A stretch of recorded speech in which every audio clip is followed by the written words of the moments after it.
The melody was impossible. Vivian Shaw stopped dead in the silent, polished hallway of Harrington Academy. It was past 10 at night, the air still and sterile. Every student, every teacher was long gone. The only sound should have been the low hum of the building's climate control. But this was a piano, her daughter's piano. She knew Ilara's playing by heart, technical, precise, but always cold, like a perfect machine reciting notes. This was different. The music drifting from the open doorway of the music room was hesitant, fragile, and filled with a sorrow so profound it made the air in the hallway feel heavy. It was a sound Vivian had never heard her daughter make. A flash of annoyance tightened her jaw.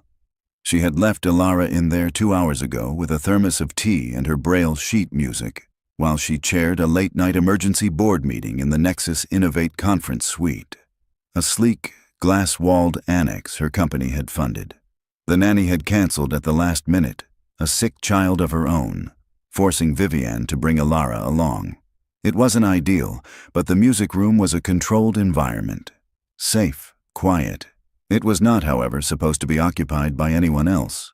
She strode toward the light spilling into the hall, her heels clicking with sharp authority, ready to dismiss whoever had disturbed her daughter's practice. But as she reached the doorway, the sight inside made the breath catch in her throat. There was Ilara, her blind daughter sitting at the grand piano. Her usual stiff, perfect posture was gone. Her shoulders were relaxed, her head tilted as if listening to a secret. But she wasn't alone. Seated beside her on the bench, his back partially to the door, was the janitor. He wore the drab gray uniform of the school's maintenance staff, his presence a stark contrast to the room's polished grandeur. He was whispering something, his voice a low, soothing rumble, and as he spoke, Ilara played a chord that shimmered with a feeling Vivian didn't know her daughter possessed. "Don't think about the notes, Ilara," the man said softly. "Think of a color. What does that sound like to you? For me, this one. This one sounds like the gray of the sky just before it rains." Ilara's small fingers pressed the keys again, and the chord was softer this time, melancholic. "It's lonely," she whispered. "It can be," the janitor agreed, "but lonely isn't always sad. Sometimes it's just quiet, waiting." "Try the next one." Vivian stood frozen in the darkness of the hall, a powerful CEO reduced to a spy. She watched the man's large, work-roughened hand hover near Ilara's, never touching, but guiding her through presence alone. He wasn't teaching her technique. Her expensive, hand-picked tutors did that, drilling scales and timing into her until all the life was gone. This man was teaching her feeling. He was translating music into a language of sense and memory, a language her daughter was fluent in. For a moment, Vivian's instinct was to stride in, to reclaim control, to demand an explanation. This was a breach of protocol, a security risk, but she remained rooted to the spot, held captive by the scene. She had spent a fortune on therapists, on specialists, on the best instructors in the country, all in a desperate attempt to coax her withdrawn daughter out of her shell. She'd bought her the finest piano, enrolled her in the most prestigious school, and scheduled every minute of her life to foster a talent that might give her joy. Yet nothing had worked. Ilara remained a beautiful, perfectly tuned instrument that no one knew how to play. And here was the janitor, a man whose name she didn't even know, unlocking a part of her daughter's soul she had never been allowed to see. "Now, feel the wood under your fingers," he murmured. "The keys are old. They've been played by hundreds of students. They hold stories. Can you feel them?" Ilara nodded, her expression rapt. "They're tired," he chuckled, a warm, genuine sound that seemed to fill the vast room. "They are. But they always have one more song in them." Just like people, Vivian felt a strange, unwelcome ache in her chest. She hadn't heard Ilara speak with such unguarded honesty in years. With her, every conversation was a careful negotiation, a minefield of unspoken rules. With this stranger, her daughter was simply present. The lesson, if it could be called that, continued for another 10 minutes. He didn't correct Ilara's mistakes. Instead, he'd ask her what a wrong note felt like. "A surprise," she'd say. "Like a step that isn't there." And he'd nod, understanding completely. Finally, he glanced at the large clock on the wall. "All right, I think that's enough stories for one night. Your mom will be finishing her work soon. Will you be here tomorrow?" Ilara asked, her voice small. "I'm always here," he said. "This old place doesn't clean itself." He helped her gather her sheet music, his movements gentle and efficient. Vivian quickly stepped back, melting into the shadows of the unlit corridor as the janitor pushed his large yellow cleaning cart out of a nearby supply closet. He walked with Ilara to the main entrance of the music wing, waiting with her until Vivian's assistant, a young, perpetually nervous woman named Claire, arrived to collect her. "She's all set, ma'am," the janitor said to Claire, his tone respectful but distant. He didn't look at Ilara with pity or sentimentality. He looked at her like she was just a kid who liked to play the piano. As they walked away, Vivian heard her daughter's voice, clear and sure, say, "Good night, Mr. Fallon." He smiled. "Good night, Ilara." Vivian remained in the shadows until he had disappeared down the opposite hall with his cart, the squeak of its wheels slowly fading into silence. She walked back to the conference suite, her mind a whirlwind. Fallon. His name was Fallon. She sat at the head of the massive mahogany table, the dozen empty chairs like silent accusers. Her multi-million-dollar acquisition proposal lay on the tablet in front of her, its complex figures and projections suddenly meaningless. All she could see was the image of a janitor in a gray uniform, sitting beside her blind daughter, teaching her how to hear the color of rain. And for the first time in a very long time, Vivian Shaw felt a terrifying loss of control. She had to know who this man was. Not just his name. She had to know everything. The drive home was silent. Ilara sat in the back of the sleek black sedan, her small form barely making an impression on the expensive leather seat. She was quiet, but it was a different quiet than usual. Not the tense, brittle silence Vivian was accustomed to, but something softer, more contemplative. Vivian glanced at her daughter in the rear-view mirror, her mind replaying the scene from the music room. "Did you have a good practice session, Ilara?" Vivian asked, her voice carefully neutral. "It was fine," Ilara replied. The standard, non-committal answer. "Mrs. Gable said you were making excellent progress on the Bach partita." A slight pause. "Yes, it's very structured." Vivian waited, hoping for more. Hoping for a mention of a kindly janitor, of songs that sounded like rain. Nothing came. The wall between them was back in place, as solid and impenetrable as ever. Ilara was keeping him a secret. The realization sent a complicated chill through Vivian. It wasn't just a simple act of kindness she had witnessed. It was a conspiracy, a tiny rebellion plotted in whispers over the keys of a piano. The next morning, Vivian was in her office on the 50th floor of the Nexus Tower before the sun had fully risen over the city. She didn't look at the panoramic view. Her focus was on a single, encrypted email she was typing. The recipient was Donovan, the discreet and unnervingly efficient head of her corporate security team. "Donovan," the message read, "I need a comprehensive background report on a staff member at Harrington Academy. Name is Reese Fallon. He's on the custodial team. Frame it as a routine security audit for all non-faculty personnel." "I want to know everything.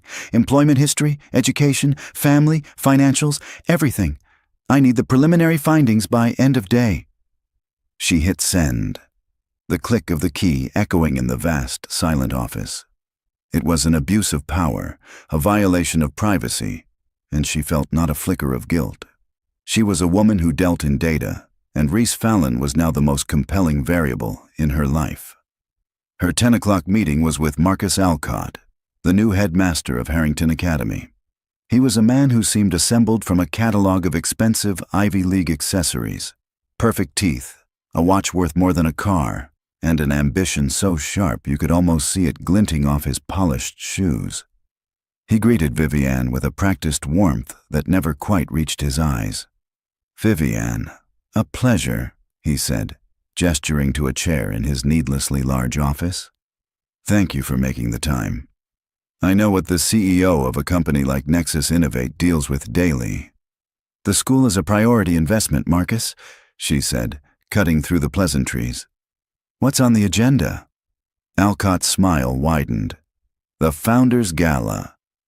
It's in 8 weeks, and this year, I want it to be spectacular. We're courting the Henderson Foundation for a new science wing, and I want to put on a show that reminds them why Harrington is the premier preparatory academy in the state." He slid a glossy brochure across his desk. "And to that end, I was hoping Alara would perform." Vivian looked at him. "She performs at the winter recital every year." "Yes, but this is different. I don't want a simple student performance. I want a showpiece, the centerpiece of the evening. We have her listed in the program as a prodigy. I want her to play something that proves it. Something breathtaking." The pressure was immediate and unwelcome. Alcott wasn't asking as an educator. He was leveraging her daughter as a fundraising tool. It was a game Vivian understood, and one she usually played better than anyone. But today, the thought of Alara on a stage, playing a technically flawless but emotionally empty piece for a room of investors, felt wrong. "I'll speak with her tutor," Vivian said noncommittally. "Excellent," Alcott beamed. "We're all counting on her." "On you." As she was leaving, a janitor pushed a cleaning cart down the hall. Vivian's entire body went rigid, but it was an older man, stout and gray-haired. Not him. The disappointment was sharp and unexpected. Later that afternoon, an alert pinged on her laptop. It was the preliminary file from Donovan. She opened the encrypted attachment. Subject: Fallon Reese. Age: 42. Status: single, widowed. Dependents: one son, Leo Fallon, age 11. Attends Northwood Public Middle School. Residence: 23B Orchard Apartments, West District. Employment: custodial staff, Harrington Academy, 5 years. Prior employment. Vivian leaned closer to the screen. The section was almost blank. It listed a few odd jobs, a warehouse stocker, a short-lived stint at a landscaping company. But before that, there was a gap. A 5-year chasm in his professional life. And the records from before that gap were heavily redacted. There was a single cryptic note from Donovan's analyst. Subject appears to have a former professional license, now inactive. Records are sealed by court order, citing a private family tragedy, a sealed record. A family tragedy. Vivian's mind raced. This wasn't some simple man who happened to be kind to her daughter. He was a puzzle. A man actively hiding from who he used to be. The mystery deepened, and with it, her resolve. She looked at her calendar, at the back-to-back meetings and international calls that filled her life. With a decisive click, she cleared her entire evening schedule. She sent a text to her assistant. "Claire, cancel my dinner engagement and let Mrs. Gable know that Alara will need to stay late for an extended practice session tonight. I'll be working from the annex and will pick her up myself." She told herself it was a logical next step in her investigation, a CEO gathering data before making a decision. But as she drove towards the school in the late afternoon traffic, she knew it was something more. She wasn't just investigating the janitor. She was going back to watch him, to understand the secret he shared with her daughter, a secret that was communicated not in words, but in the spaces between the notes of a sad, beautiful song. The school was a different creature at night. The daytime cacophony of bells, chatter, and running feet was replaced by a profound, humming silence. Vivian sat in the starkly modern conference room, a laptop open in front of her, displaying market analytics she wasn't actually reading. Her entire consciousness was focused on the building around her, listening for the faint, telltale notes of a piano. Around 9:30, it began. A simple, questioning melody, like a single drop of water in a quiet pool. She moved silently through the deserted hallways, her expensive shoes making no sound on the freshly buffed floors. She didn't stop at the doorway this time. An adjacent classroom, used for art history, was unlocked. She slipped inside, the darkness providing perfect cover. From her new vantage point, she had a clear, oblique view into the music room. Tonight, they weren't on the bench. Reese had Ilara standing on the wide oak floorboards in her stocking feet. "Forget the keys for a minute," he was saying. "Music isn't just in your fingers, it's in your feet. It's in your bones. This piece, the one you're working on, it has a heartbeat. Can you feel it?" He tapped out a slow, steady rhythm on the polished wood of the piano lid. Thump, thump, thump, thump. Ilara stood perfectly still, her head cocked. "It's slow." "It is," Reese agreed. "It's the heartbeat of someone walking, not running. Someone who is thinking about something important. Now, walk with it. Feel the vibration come up from the floor." Vivian watched, mesmerized, as her daughter began to pace the room, her steps hesitant at first, then falling into perfect time with the rhythm Reese was tapping. He started humming the melody, a low, resonant sound. A small, tentative smile touched Ilara's lips. She was no longer a student practicing an instrument. She was a participant in the music itself. He was giving her a way to see the song through feeling. After a few minutes, his phone buzzed in his pocket. He ignored it. It buzzed again. With a quiet apology to Ilara, he pulled it out. "Hey, buddy," he said. His voice instantly transformed. The quiet instructor was gone, replaced by a father.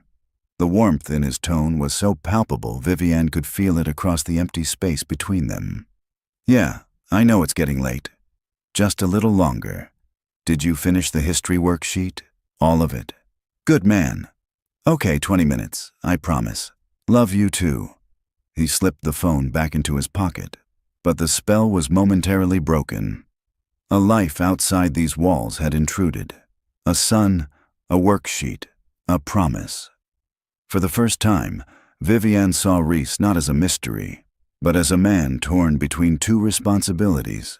A man living a life of quiet, weary dedication. He was a single father, just like she was a single mother. The thought was strangely disarming. He led Ilara back to the piano. "All right, let's try it again. But this time, when you play, remember that heartbeat. Play it with your feet." The difference was staggering. The notes, which had been so sterile and disconnected under Mrs. Gable's tutelage, now had a pulse. They flowed with a grace and emotional weight that Vivian had never imagined possible. As the final note faded, Reese needed to grab a cloth from his cart in the hallway to wipe down the keys. As he stepped out of the music room, his shadow fell across the art history classroom's open door. Vivian's heart leaped into her throat. She instinctively flattened herself against the wall behind a row of plaster busts, the cold, blank eyes of a Roman emperor staring past her.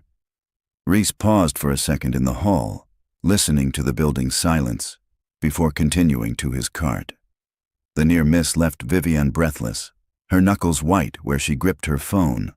She felt a flush of adrenaline, the thrill of a secret observer on the verge of being discovered. The next afternoon, she understood the true cost of failure. She sat in on Ilara's official lesson with Mrs. Gable, a woman with a conservatory pedigree and the patience of a metronome. They were working on the demanding Liszt piece Alcott wanted for the gala. "No, Ilara," Mrs. Gable snapped, her voice sharp. "The timing. You're dragging the allegro. It must be precise. From the top!" Ilara's shoulders tensed. She began again, her fingers flying across the keys in a technically perfect but utterly lifeless cascade of notes. "Better," Mrs. Gable conceded, though her tone suggested otherwise. "But there is no feeling. You are a gifted child, Ilara, but you play like an automaton. You must connect with the composer's intent. I don't know what he intended. Ilara said, her voice barely a whisper. Then you must study, the woman retorted, rapping her pencil on the sheet music. It's all here. The notations, the dynamics. It is a formula, not a guessing game. Vivian watched her daughter shrink on the bench, her face pale, her hands trembling slightly. The joy, the tentative smile Vivian had seen the night before, was gone, replaced by a familiar mask of anxious obedience. The lesson ended with Ilara so frustrated she refused to play another note. That was the moment Vivian's objective shifted. This was no longer a passive investigation into a curious anomaly. It was a rescue mission. Her daughter's spirit was the prize, and the sterile by-the-book methods of the world she had built for her were failing. The janitor, with his talk of heartbeats and rainy-day colors, was succeeding. She couldn't let Alcott's ambition or Mrs. Gable's rigid pedagogy destroy the one spark of light she had seen in her daughter. She had the data. She had seen the results. Now she needed to act. Driving home, she formulated a plan. A direct confrontation was too risky. He could deny everything, and she would expose herself as a spy. An anonymous tip to the headmaster was out of the question. Alcott would fire him immediately for crossing a line with a student. No, the approach had to be her own. It had to be controlled, precise, and executed on her terms. She would create an encounter, an accidental discovery. She would find a way to make him play. Then, and only then, would she have the leverage she needed. The plan required precision, timing, and a touch of theatricality. 3 things Vivian excelled at. She arrived at Harrington the following evening an hour earlier than usual, Ilara in tow. Reese's shift didn't officially start until 7, but she knew he often came in early to prep his supplies. I have a series of calls with our Tokyo office I can't reschedule, Vivian announced to Ilara, her voice a carefully crafted mix of apology and authority. I'm going to have to take them from here. You can get a head start on your practice. She settled not in the annex, but in a small office directly across from the music room, leaving the door open. She needed to be a visible, plausible presence. She set Ilara up at the piano with her Braille music and, more importantly, the printed score for Mrs. Gable, which she placed precariously on the edge of the piano lid. Next to it, she set down a bottle of mineral water. For an hour, Vivian pretended to work, her ears straining for the telltale squeak of a custodial cart. Ilara practiced, the notes of the Liszt piece sounding as strained and unhappy as she felt.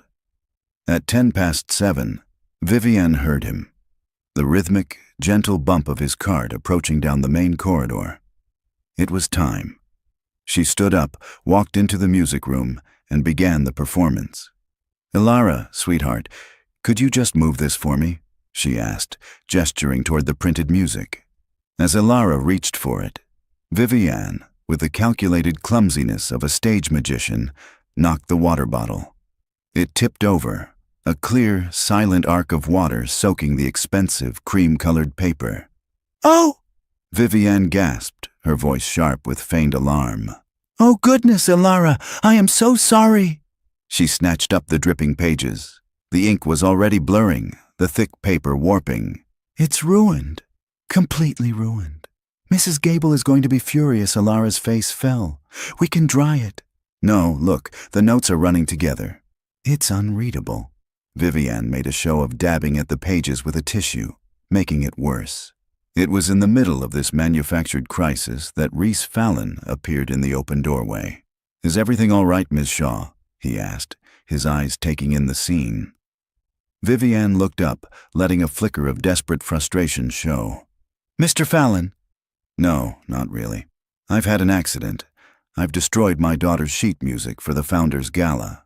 She held up the soggy pages as evidence. Her tutor will be livid. Reese nodded, his expression polite but unreadable. I'm sorry to hear that. Perhaps the office has another copy. This was the master copy Mrs. Gable was working from. Vivian lied smoothly. And I can't read music myself to help her. Not a single note. She let out a frustrated sigh and then paused, looking at Reese as if a wild, improbable idea had just struck her. "You're here every night," she began, her tone shifting, becoming more intimate, more conspiratorial. "You must hear the students playing constantly. I know this is a long shot, but do you know this piece? At all?" Reese's posture stiffened. A guarded, shuttered look came over his face. "Ma'am, I just cleaned the floors. I wouldn't know anything about Liszt." "Of course not," Vivian said quickly, appearing to back down. It was a silly thought. She turned back to Alara, whose face was a mask of disappointment. "I suppose we'll just have to pack it in for tonight." The silence that followed was heavy. Vivian knew this was the critical moment. She had to apply precisely the right amount of pressure. It was Alara who unknowingly sealed the trap. "Please, Mr. Fallon," she asked, her small voice cutting through the tension. "Mrs. Gable said I have to get the beginning right. It sounds like a storm." Reese looked at Alara, and for the first time, Vivian saw the professional mask of the janitor crack. He saw a child's distress, and his instinct to help was stronger than his instinct to hide. He glanced at Vivian, then back at the piano, his expression a battlefield of conflicting emotions. "I might know a few bars," he mumbled, the words sounding like they were being dragged from him. "From hearing the kids play." "Would you?" Vivian pressed, her voice soft but firm. "Just to get her started." It would be an immense help. He hesitated for a long, agonizing moment. Then, with a sigh that seemed to carry the weight of years, he walked to the piano. He didn't sit on the bench next to Alara, but stood, leaning over the keys. He slowly flexed his right hand, a gesture so quick Vivian almost missed it. A wince, a ghost of a long-dead pain. He placed his hands on the keys. The first few notes were clumsy, uncertain. He was playing the part of a janitor who'd picked up a tune by ear. Then, his eyes closed. The pretense fell away. His fingers, which Vivian had only seen holding a mop handle or a wrench, began to move with a fluid, startling grace. The music that poured from the piano was not just the melody. It was the storm. He played with a power and a passion that vibrated through the floor. It was a performance filled with a fierce, aching beauty, a story of loss and longing told in a cascade of brilliant, angry notes. He was no longer in the room.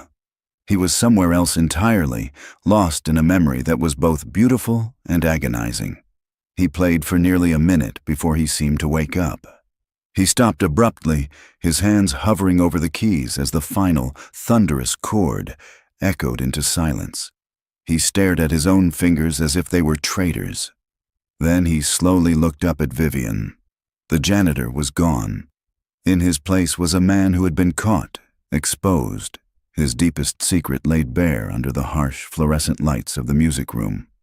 His face was pale, his eyes wide with a look of pure panic. Vivian met his gaze. She manufactured a look of astonishment, of breathless surprise. But inside, a cold, sharp thrill of victory shot through her. The variable was solved. The puzzle was unlocked. She had him. The silence in the room was a living thing, stretched taut between the janitor's panic and the CEO's calculated surprise. Reese snatched his hands back from the piano keys as if they were red hot, his face ashen. He took a half step back, physically retreating into the persona he had so carefully constructed. I have to get back to my duties, Miss Shaw," he stammered, his voice tight. He wouldn't look at her, his gaze fixed on the floor. "The West Wing still needs to be cleaned." "Mr. Fallon," Vivian said, her voice dropping the feigned astonishment and picking up a sharp, executive edge. "Let's not be ridiculous. That was not the performance of a man who knows a few bars. You're not just a janitor, are you?" "That's exactly what I am," he insisted, his words clipped. He grabbed the handle of his cleaning cart, his knuckles white. It was an anchor, a physical reminder of who he was supposed to be now. "I'm the janitor." I was out of line. "It won't happen again. He tried to leave, but Vivian moved, blocking his path. She was shorter than him, but her presence seemed to fill the doorway. "I don't care about your story, Mr. Fallon." "Not yet," she said, her tone leaving no room for argument. "But I know what I just heard, and I know what my daughter needs. She doesn't need another technician like Mrs. Gable, drilling the joy out of her. She needs a teacher, someone who understands that music is more than black dots on a page. She needs you." He flinched as if she had struck him. "No. I will pay you, of course," Vivian continued, ignoring his refusal.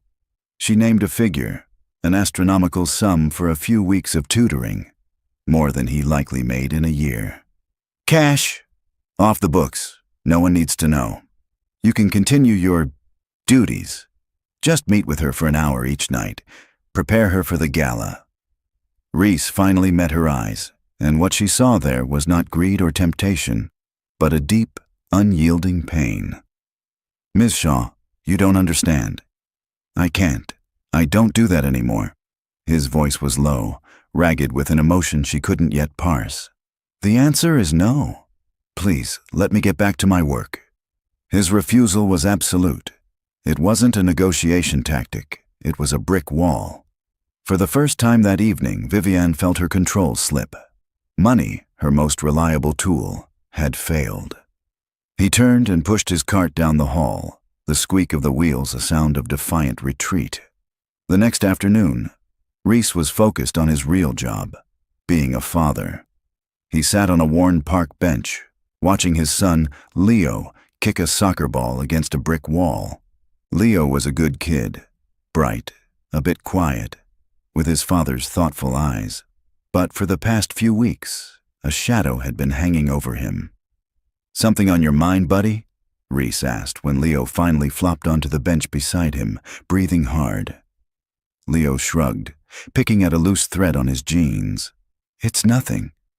"Doesn't look like nothing," Reese pressed gently. "Trouble at school?" Leo was silent for a long moment. "Some of the guys, they're just jerks." "What guys?" "Liam and his friends," Leo mumbled. "His dad is on the board of some big company. He goes to that school where you work sometimes."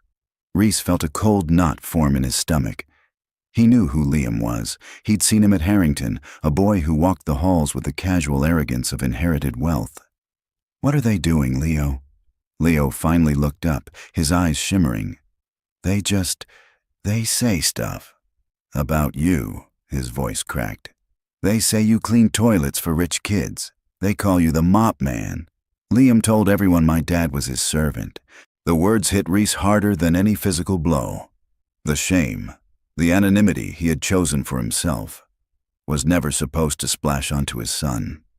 He had quit his former life to protect his family from pain, only to find it had followed them in a new, uglier form. He pulled his son into a hug, his heart aching. "What they say doesn't matter, Leo." "You know that I know," Leo whispered into his father's shoulder. "But it's hard when they say it every day." Meanwhile, Vivian was pivoting. Her first strategy had failed, but failure was just a data point that demanded a new approach. She placed another call to Donovan. "The preliminary report on Fallon isn't enough," she said, her voice sharp.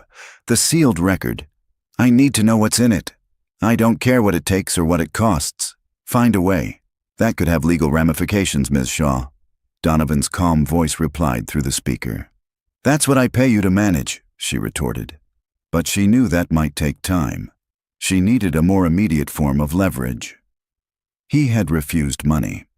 What then was his currency? Her mind went back to the phone call she'd overheard, the warmth in his voice. "Love you too." His son. "Donovan," she said, her mind already assembling the pieces. "His son Leo. What can you tell me about him?" "He's 11, attends Northwood Public, gets good grades, seems like a normal kid." "Dig deeper," Vivian commanded. "Friends, social life, any problems he's having. I want to know what this man's weak spot is. Every fortress has a gate. I want you to find it." As she hung up, she felt a line being crossed. This was no longer about her daughter's piano lessons. It was a strategic campaign, and she was targeting a man's child to get to the father. A part of her, small and distant, recoiled at the thought, but the image of Alara's face, frustrated and miserable at her lesson with Mrs. Gable, pushed it away. This was a zero-sum game. For her daughter to win, Reese Fallon had to lose. She would find his gate, and she would break it down. 2 days later, the gate was found. The report from Donovan was waiting in Vivian's inbox, a model of sterile efficiency. It detailed the bullying at Northwood Public with cold, dispassionate facts, naming Liam Alistair as the ringleader. But it was the final section of the report that made Vivian's breath catch. Note: Subject's son, Leo Fallon, has demonstrated considerable artistic talent. He was a finalist in last year's citywide youth art competition. Northwood has a highly competitive feeder program, the Rising Stars Academy, offering full scholarships for gifted students in arts and music. The application deadline for this year's intake was last Friday. The Fallon boy did not apply. There it was. The key. A future for his son that was just out of reach. Vivian closed the file. The strategy was no longer theoretical. She now had the weapon and the ammunition. She found Reese that evening in the sub-level of the academy, a cavernous, concrete space that housed the school's heating and ventilation systems. The rhythmic thrum of the machinery provided a low, intimidating hum. He was replacing a filter on a large air-handling unit, his back to her. He didn't hear her approach. "Mr. Fallon," she said. Her voice, cutting through the mechanical noise, made him startle, dropping his wrench with a loud clatter. He turned, his face immediately guarded when he saw her. "Miss Shaw, you shouldn't be down here. It's not safe. We need to talk," she said, ignoring his warning. She didn't wait for his permission. She simply began. "I know about what's happening at your son's school. I know about the bullying, about Liam Alistair and his friends." The color drained from Reese's face. It was one thing for his son to confess to him in the privacy of a park. It was another for this powerful, intrusive woman to speak of it here, in the bowels of the school, like it was a line item on a business report. It was a violation. "That is none of your concern," he said, his voice a low growl. "I'm making it my concern," Vivian countered, stepping closer. "I know about the Rising Stars Academy at Northwood. A full scholarship for your son. A chance to be in an environment where he'll be celebrated, not ridiculed. A chance to get away from boys like Liam. I imagine that's something you want for him." Reese's jaw was clenched so tight, a muscle jumped. "The deadline has passed." "Deadlines are for people who don't have my phone number," Vivian said coolly. "The head of the admissions board, Robert Carlyle, sits on the advisory council for one of my company's philanthropic ventures. A single phone call from me, and the deadline for Leo is no longer an issue. Another call, and I can have a private art tutor, the best in the city, at your apartment tomorrow to help him build a portfolio that will guarantee his acceptance. I can give him this, Reese." She used his first name. It was a deliberate move, an act of forced intimacy, of ownership. He stared at her, his expression a storm of fury and dawning, helpless horror. He saw the trap before she had even finished setting it. "And what do you want?" he asked, his voice rough. Here it was. The price.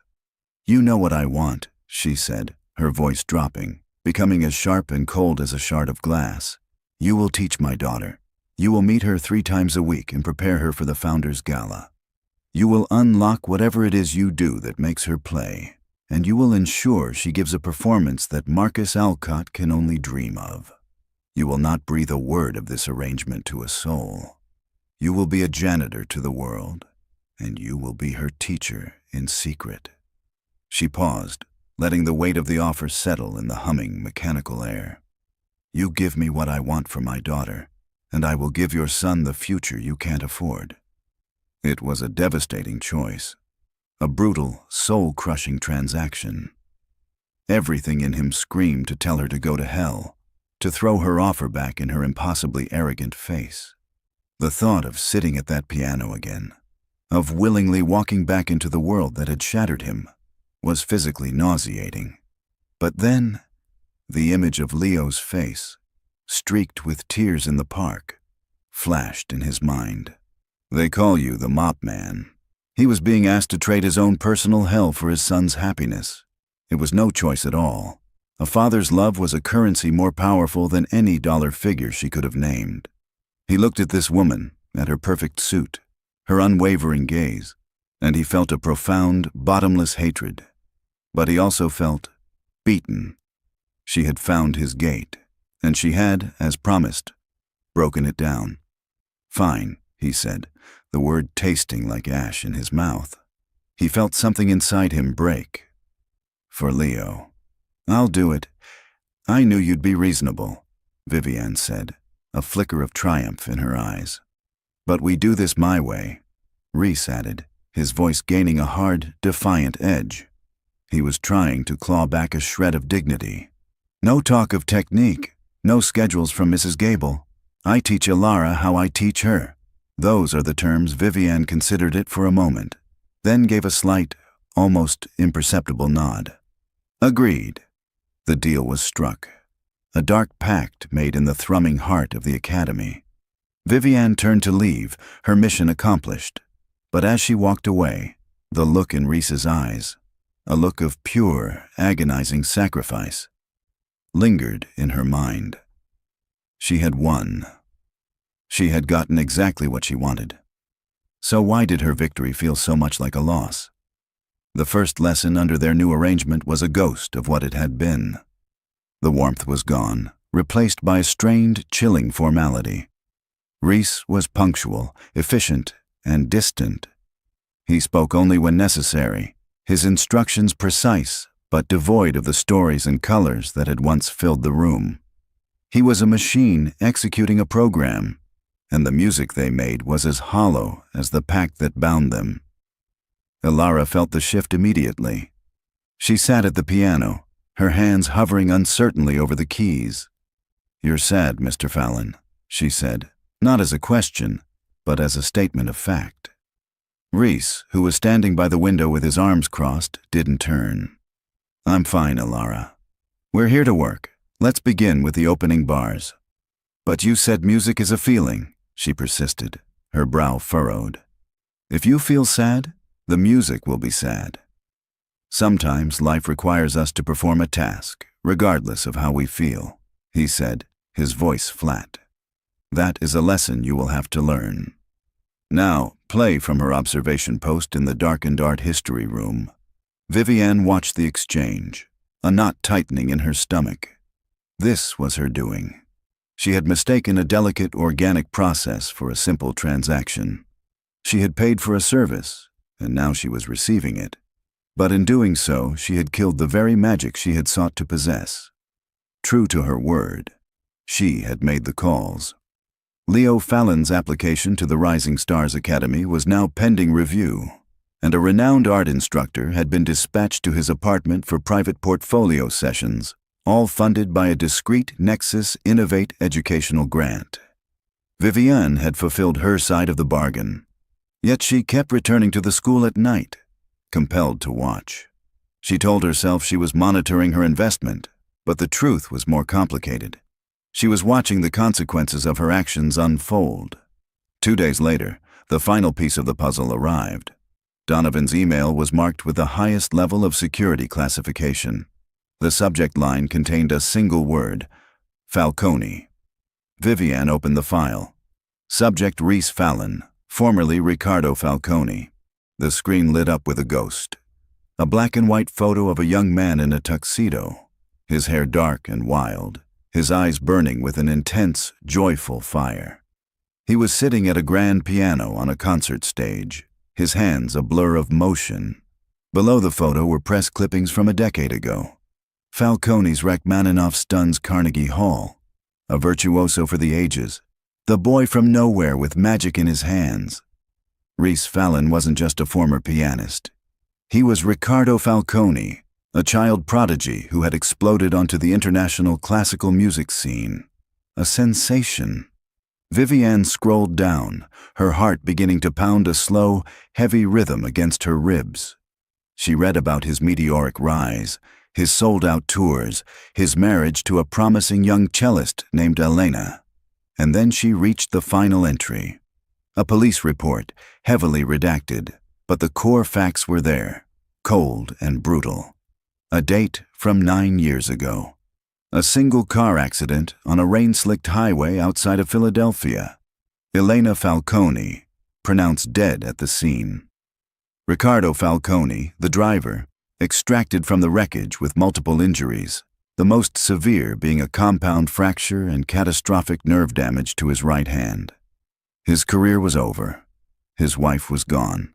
The file noted that in the aftermath, hounded by the media, he had petitioned the court to have his and his young son's records sealed. He had legally changed his name, shedding the skin of the brilliant broken prodigy to become a ghost, a janitor, a man hiding from a life so filled with light that its absence had left him in permanent darkness. Vivian leaned back, the air leaving her lungs in a rush. The piano wasn't just a painful memory. It was a tombstone. It was the instrument of his glory and the catalyst for his ruin. His wife had been driving home with him from a concert that night, and Vivian, in her blind, selfish ambition, had taken a crowbar to that tombstone and pried it open, forcing him to look at the body inside. A wave of profound, sickening guilt washed over her. The ruthless CEO, the woman who prided herself on seeing every angle, had been completely, utterly blind. That night, she watched the lesson with new eyes. She saw the subtle way he favored his left hand. She saw the flicker of deep, unbearable pain in his eyes when Alara played a particularly beautiful, soaring passage. She saw a man performing an act of excruciating emotional sacrifice, and he was doing it for his son. But despite the tension, something was beginning to shift. Reese, bound by his promise, was finding a way to teach through his own pain. "That part you're playing," he said to Alara, his voice low. "It's a battle. Two forces pushing against each other. Can you hear it? The loud part and the soft part?" she asked. "Exactly," he nodded. "Don't just play them. Become them. Make your left hand the storm and your right hand the ship trying to sail through it. Let them fight." Alara tried again, and this time, the music had a pulse. It was conflicted, dynamic, and breathtakingly alive. For the first time, a flicker of the old Reese, the teacher, the storyteller, broke through the surface. Vivian stood in the dark, her hand pressed against her mouth. She had what she wanted. Alara was learning. The gala would be a success, but the victory was hollow, tainted by the knowledge of the price he was paying. She closed her eyes. The handsome, haunted face of Riccardo Falcone burned into her mind. She had started this as a negotiation. It had now become a question of absolution, and she had no idea how to earn it. Guilt was an inefficient emotion. It produced no quantifiable results and consumed valuable mental energy. Vivian had spent her entire career systematically eliminating it from her decision-making process. Yet now, it was a constant, leaden weight in her chest.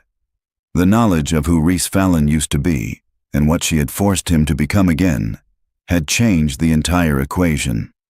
She could no longer be a spy in the shadows. A few nights later, she found him on his dinner break. He wasn't in the staff lounge. He was sitting on a cold stone bench in the academy's deserted inner courtyard, eating a sandwich from a brown paper bag under the weak glow of a single security light. He looked tired, the lines around his eyes deeper than she'd noticed before. She approached him silently, holding 2 paper cups of coffee. She held one out to him. "I thought you might need this," she said. He looked up, startled, his face immediately defaulting to a look of wary suspicion. He didn't take the cup. "What do you want now, Ms. Shaw?" "Nothing," she said, her voice softer than she intended. "I'm not here to check on my investment. I'm here to apologize." The word hung in the cold night air between them. An apology from Vivienne Shaw was as rare and improbable as a snowstorm in July. He stared at her as if she'd just started speaking a foreign language. "I was wrong," she continued, forcing the words out. They felt awkward, ill-fitting. "The way I handled this. Forcing your hand, using your son. It was a ruthless thing to do. I saw something I wanted for Alara, and I convinced myself that the ends justified the means. They didn't." She placed the coffee on the bench beside him. "I can't undo it, but I can say that I am sorry for the position I put you in." Reese watched her, his expression unreadable in the dim light. He had expected threats, new demands, a tightening of the screws.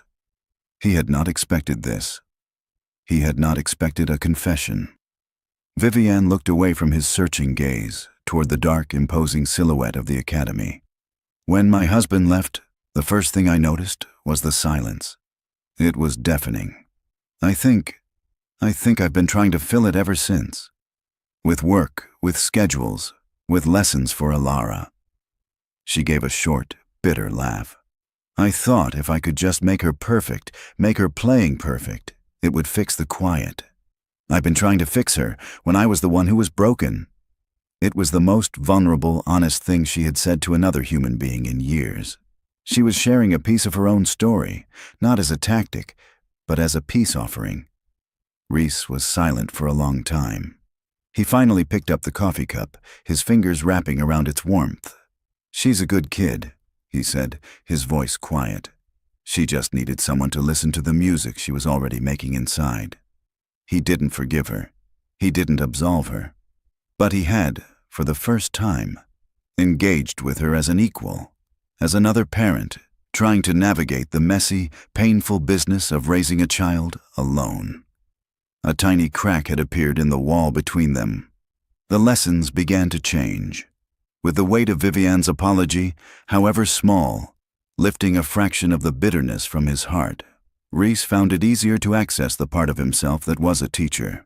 He and Alara started crafting a story for the list piece.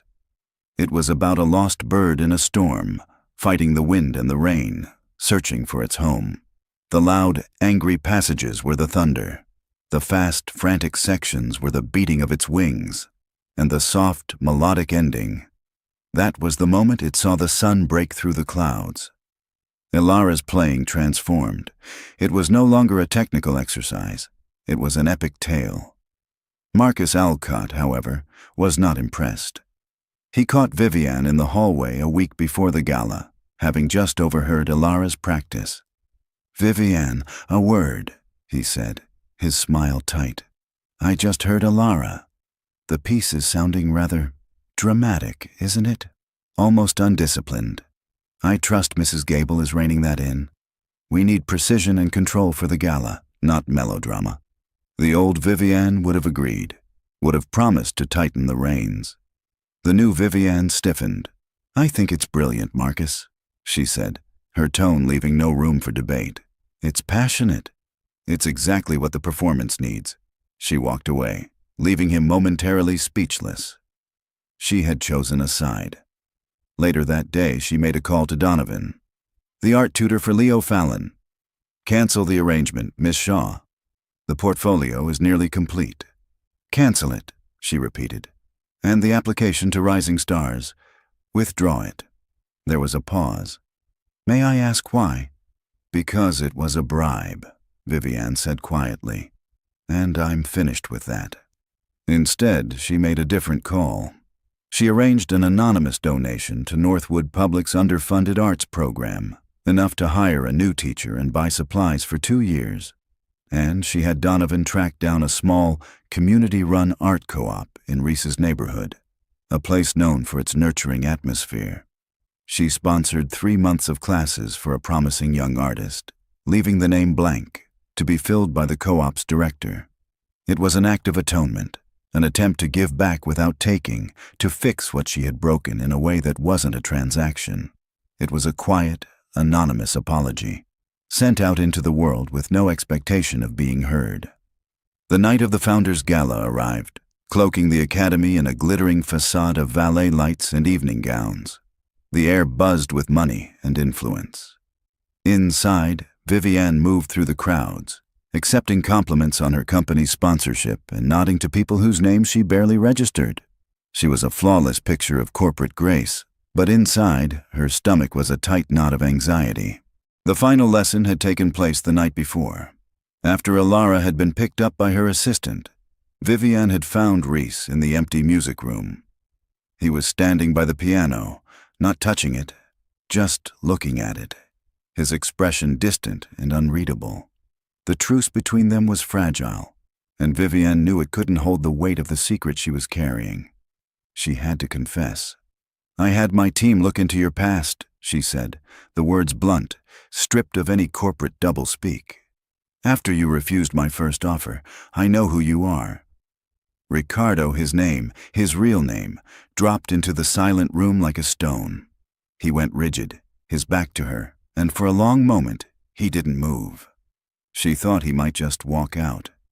"I know what happened," she continued, her voice barely above a whisper. "To your wife, to your hand.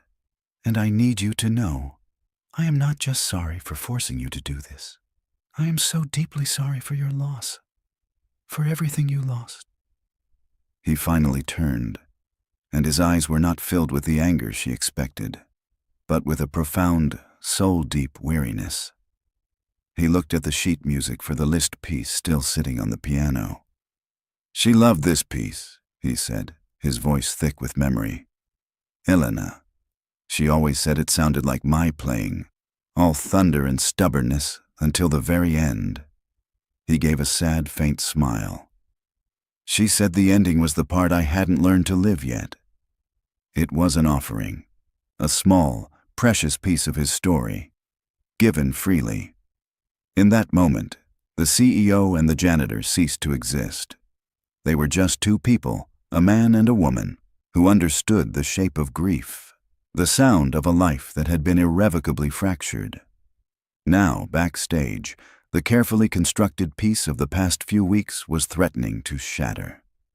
Alara sat on a stool in a small dressing room, her velvet dress beautiful, her face pale with stage fright. Marcus Alcott swept in, his smile wide and predatory. "There she is, our little prodigy," he boomed. "Ready to bring the house down? Break a leg." He gave her a patronizing pat on the head and swept out again. The gesture, meant to be encouraging, did the opposite. Alara began to tremble. "I can't," she whispered, her hands clenched in her lap. "Mom, I can't. There are too many people. I can't feel the story anymore. My hands are cold." Vivienne knelt beside her, her own heart hammering. She smoothed her daughter's dress, trying to project a calm she didn't feel. "Yes, you can, sweetheart. Just remember the story. Remember the bird." "I can't hear it," Alara cried, her voice rising in panic. "It's just notes again." Just then, a figure appeared in the doorway. It was Rhys, in his janitor's uniform, holding a dustpan and brush.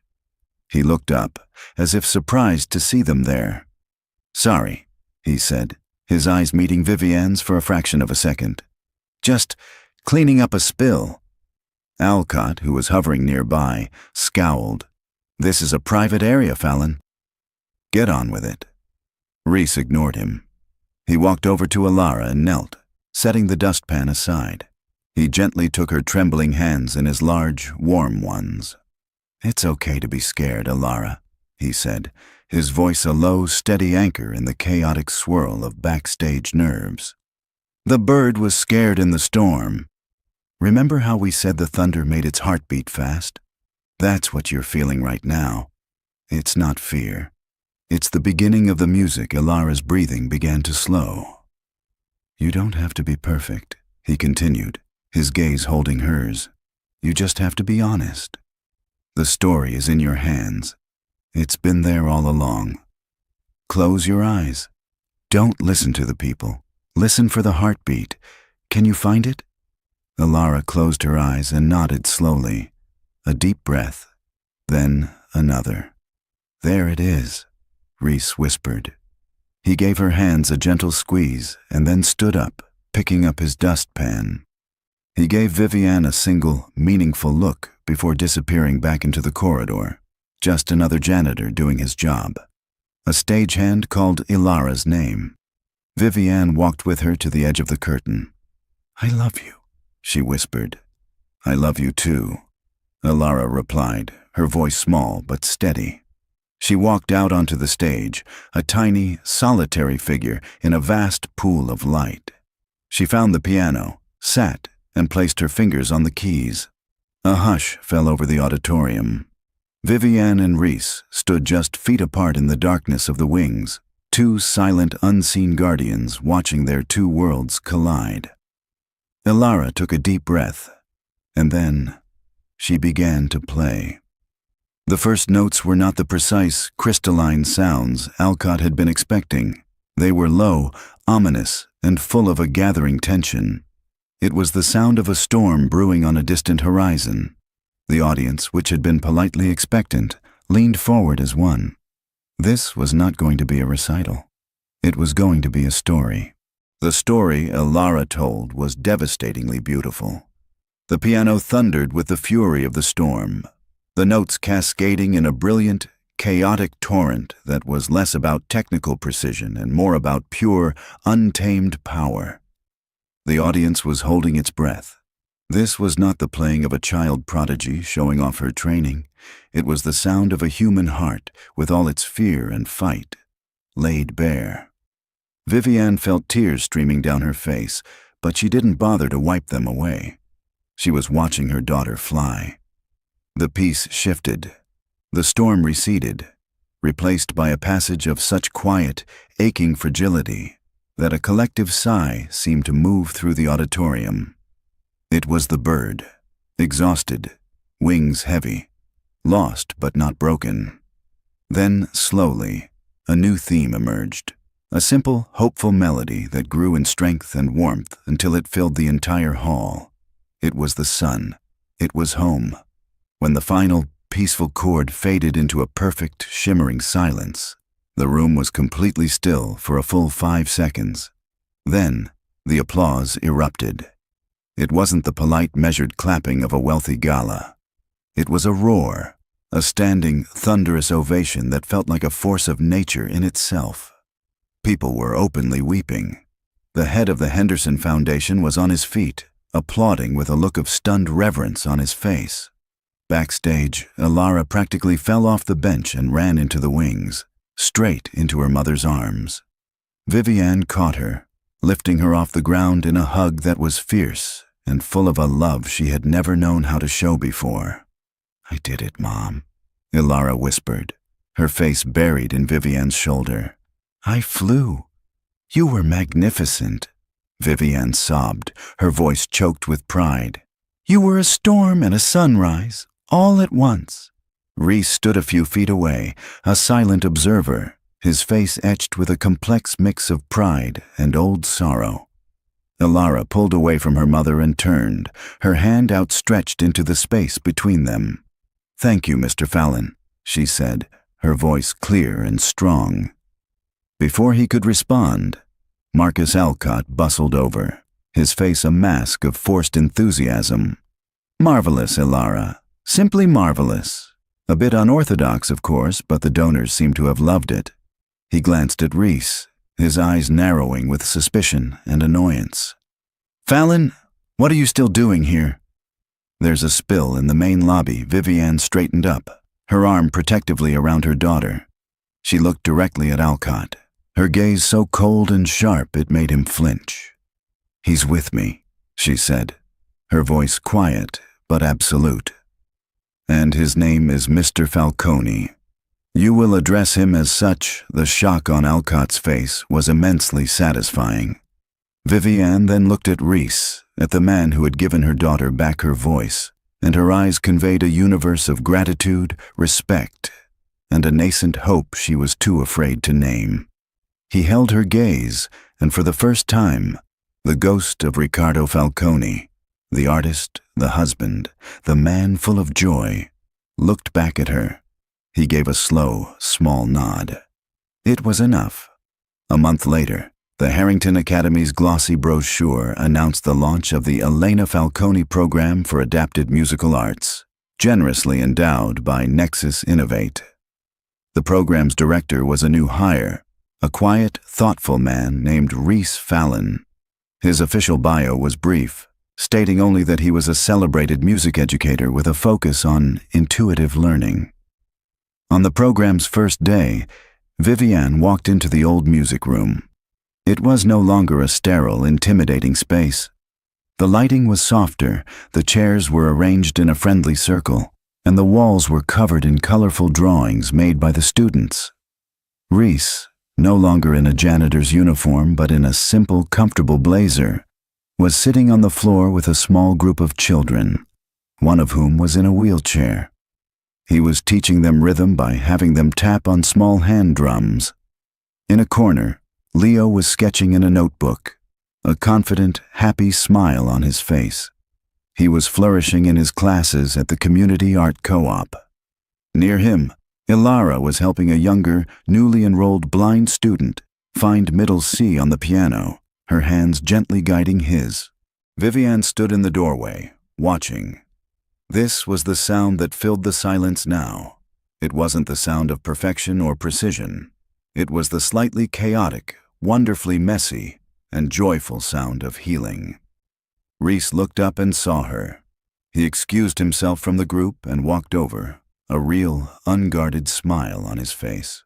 "The ending," Viviane said softly, her heart full. "You learned how to live it." "Turns out it wasn't an ending," he replied, his voice low. "It was just a quiet part in the middle of the song." He looked at their children, at the new life humming in the room he had once only cleaned.